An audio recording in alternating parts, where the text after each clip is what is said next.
En ouverture de ce journal, tout d'abord l'actualité parlementaire à l'Assemblée nationale où il était question de l'ouverture hier par visioconférence des travaux de la deuxième session ordinaire 2020 du Parlement de la Communauté économique et monétaire de l'Afrique centrale. Une cérémonie dirigée par le président du Parlement de la CEMAC, l'honorable Hilarion Etong, Jules Daflore Edembe, Valérie Charles Poulangoy pour le point.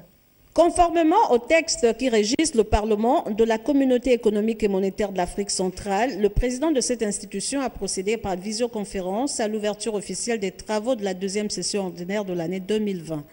Une session dite budgétaire qui s'ouvre dans un contexte marqué par une crise sanitaire sans pareille. Occasion tout indiquée pour le président du Parlement de la CEMAC, Hilarion Etong, de féliciter les dirigeants des États membres pour les efforts consentis dans la lutte contre la Covid-19 avant de les encourager à renforcer et maintenir les réformes engagées pour propulser le développement dans la zone CEMAC. Dans un tel contexte, c'est venu d'employer à la fois la commission de la CEMAC à poursuivre les réformes communautaires et à concrétiser les projets régionaux. Il est venu d'encourager les États à repenser les politiques économiques pour éviter que la chute de l'activité génère une crise. Abordant les questions relatives à l'examen du budget de l'année 2021, le président du Parlement de la CEMAC a rappelé l'importance de cette session.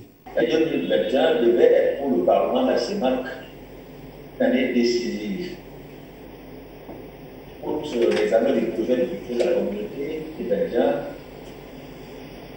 nous devrons procéder sans complaisance à une évaluation.